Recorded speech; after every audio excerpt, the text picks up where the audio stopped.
बार बार क्यों गिड़गिड़ा रहे हैं शहबाज शरीफ और पाकिस्तान पर नया प्रहार क्या है? देखिए ऑपरेशन सिंदूर से जुड़ी टॉप 9 खबरें। ईरान के बाद अजरबैजान में भी पाकिस्तान के प्रधानमंत्री शहबाज शरीफ गिड़गिड़ाए। उन्होंने भारत के साथ बातचीत की इच्छा दोहराई है। शहबाज शरीफ ने कहा कि आतंकवाद समेत सभी मुद्दों का समाधान हो। उन्होंने इस सप्ताह में ये दूसरी बार कहा है कि वो चाहते हैं कि भारत और पाकिस्तान के बीच वार्ता होनी चाहिए। ग्रीस में डीएम के सांसद कनिमोजी के नेतृत्व में सर्वदलीय प्रतिनिधिमंडल ने आतंक मुल्क पाकिस्तान की सच्चाई बताई।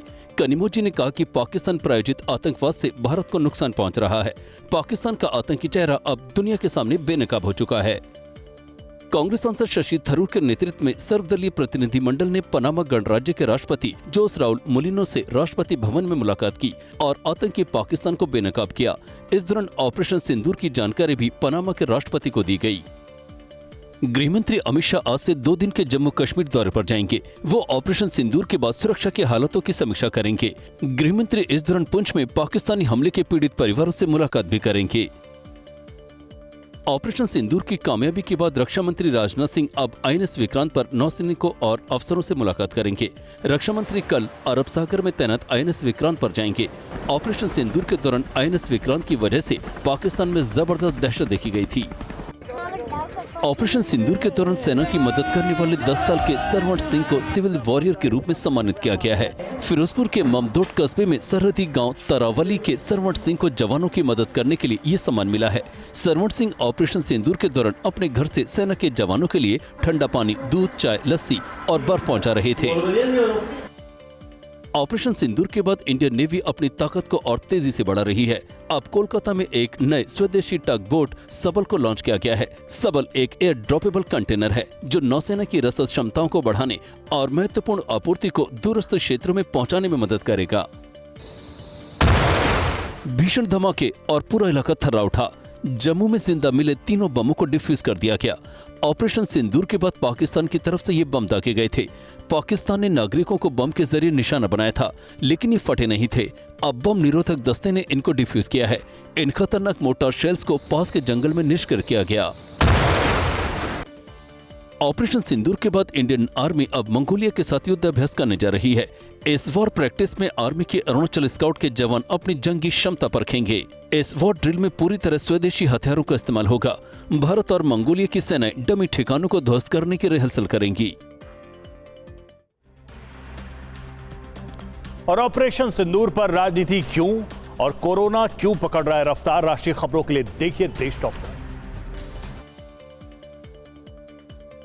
आज प्रधानमंत्री मोदी 3 राज्यों का दौरा करेंगे। पीएम आज बिहार, सिक्किम, पश्चिम बंगाल को कई विकास परियोजनाओं की सौगात देंगे। वहीं पटना एयरपोर्ट के नए टर्मिनल का उद्घाटन भी करेंगे तो बेहटा एयरपोर्ट के नए सिविल एनक्लेव की आधारशिला भी रखेंगे। कांग्रेस ने बीजेपी पर ऑपरेशन सिंदूर को सियासी तौर पर भुनाने का आरोप लगाया है। कांग्रेस का आरोप है कि बीजेपी सेना के शौर्य का क्रेडिट लेने की कोशिश कर रही है। अब कांग्रेस ने भी नई रणनीति के तहत बीजेपी को घेरने का प्लान तैयार किया है। इसके साथ कांग्रेस अब सीज फायर को लेकर ट्रंप के दावों और पहलगाम में सुरक्षा चूक का मुद्दा भी उठाएगी। हिंडनबर्ग केस में सेबी की पूर्व चीफ माधवीपुरी बुच को क्लीन चिट मिल गई है। लोकपाल ने कहा है कि माधवी बुच के खिलाफ आरोप निराधार हैं और कोई भी ठोस सबूत नहीं मिले हैं। ऐसे में सभी शिकायतों को खारिज कर दिया गया है। तस्वीरें लखनऊ के आलमबाग इलाके की हैं। कंडक्टर के साथ लूटपाट करने वाले मुख्य आरोपी गौरव कनौजिया के साथ पुलिस की मुठभेड़ हुई। इस एनकाउंटर में गौरव बुरी तरह घायल हुआ है। मुठभेड़ के बाद पुलिस ने इस बदमाश के पास से एक तमंचा, जिंदा कारतूस और एक स्कूटी बरामद की है। बरेली में इन दिनों रोहिंग्या और बांग्लादेशी घुसपैठियों के खिलाफ विशेष अभियान चलाया जा रहा है। 2 दिनों में बरेली पुलिस को 45 घुसपैठे मिले हैं। पुलिस ने 83 स्थानों पर करीब 775 लोगों की जांच की है। पुलिस अब इन सभी की नागरिकता की जांच कर रही है।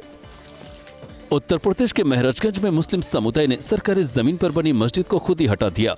प्रशासन की ओर से नोटिस मिलने के बाद मस्जिद कमेटी की बैठक में खुद ही मस्जिद हटाने का फैसला लिया गया। दरअसल सरकारी जमीन को खाली करने और मस्जिद हटाने के लिए प्रशासन की तरफ से नोटिस जारी किया गया था। अयोध्या के बिजली विभाग ने 1500 कर्मचारियों को बगैर किसी कारण या नोटिस के बाहर निकाल दिया। विभाग के इस फैसले के विरोध में यूनियन नेता धरने पर बैठ गए और जिन कर्मचारियों को निकाला गया है उनकी बहाली की मांग करने लगे।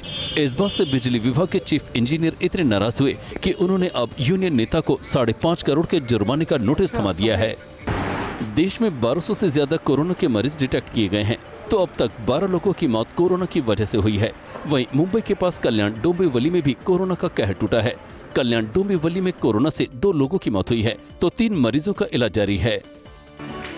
TV9 भारतवर्ष के टॉपर कॉन्क्लेव में शिक्षा मंत्री धर्मेंद्र प्रधान ने कहा कि हम इतिहास बदल नहीं रहे, जो गलत हुआ उसे ठीक कर रहे हैं।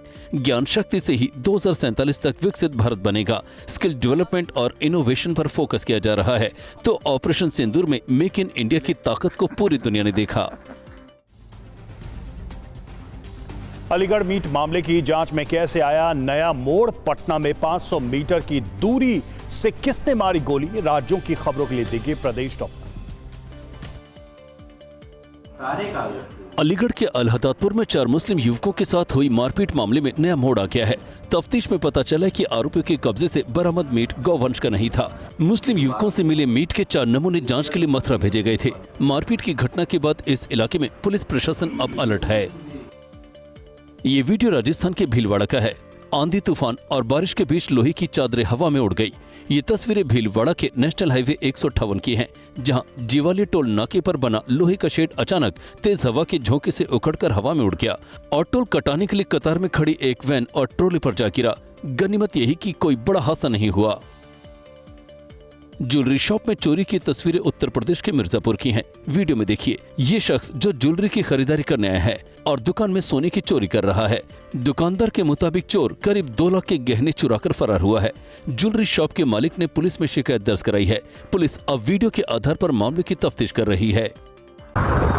तेज रफ्तार में दौड़ती कार और उसके बोनट पर लटका एक शख्स। तस्वीरें मुंबई में वेस्टर्न एक्सप्रेसवे की हैं। दरअसल 2 ड्राइवरों के बीच किसी बात पर विवाद शुरू हुआ था। विवाद इतना बढ़ा कि कार ड्राइवर ने गुस्से में आकर सामने खड़े शख्स पर गाड़ी चढ़ाने की कोशिश की। जान बचाने के लिए वो शख्स कार की बोनट पर चढ़ गया। दिन दहाड़े सड़क पर गोलीबारी की तस्वीरें पटना के रामकृष्ण नगर की हैं, जहां एक हमलावर ने 500 मीटर की दूरी से एक लड़के को गोलियों से भून दिया। वीडियो में देखिए, एक लड़का घर से बाहर निकलता है, तभी वहां पहले से खड़ा हमलावर उसके ऊपर गोली दाग देता है। पहली गोली लगने के बाद वो लड़का गिर जाता है। इसके बाद ये हमलावर उसके ऊपर ताबड़तोड़ कई फायर करता है। कोलकाता के डायमंड हार्बर पर अचानक भीषण आग लग गई। डायमंड हार्बर में जहां आग लगी थी वहां 25 किलो बारूद जब्त करके रखा गया था। थोड़ी देर में आग जब्त बारूद के पास पहुंच गई। आग लगने के बाद वहां विस्फोट की आवाज भी सुनी गई। हालांकि थोड़ी देर बाद ही आग पर काबू पा लिया गया। सड़क हादसे की तस्वीरें मध्य प्रदेश के शाजापुर के लालघाटी इलाके की हैं, जहां पैदल रोड क्रॉस कर रहे एक शख्स को तेज रफ्तार गाड़ी ने टक्कर मार दी और वहां से फरार हो गया। गाड़ी से टक्कर लगने के बाद वो शख्स 200 मीटर तक घसीटता चला गया। हादसे के बाद कुछ लोग घायल की मदद करते हैं और उसे अस्पताल पहुंचाते हैं। वीडियो में पुलिस के साथ खड़े इस घोड़े को देखिए। इस घोड़े को शराब की तस्करी के आरोप में गिरफ्तार किया गया है। ये पूरा मामला बिहार के बेतिया का है, जहां शराब के तस्करों ने शराब की तस्करी के लिए रोज नए तरीके ढूंढ रहे हैं। बेतिया पुलिस ने घोड़े को 4 कार्टन अंग्रेजी शराब के साथ पकड़ा है, जो इसकी पीठ पर लदा हुआ था। ये भीषण आग की तस्वीरें मध्य प्रदेश के इंदौर की हैं, जहां टाटा स्टील के पास रुई की फैक्ट्री में भीषण आग लग गई। फैक्ट्री में आग लगने से पूरे इलाके में हड़कंप मच गया। तेज हवाओं की वजह से कुछ ही सेकंड में आग ने पूरी फैक्ट्री को अपनी चपेट में ले लिया। दमकल विभाग की टीमों को तेज हवाओं की वजह से आग बुझाने में काफी मुश्किलें आई।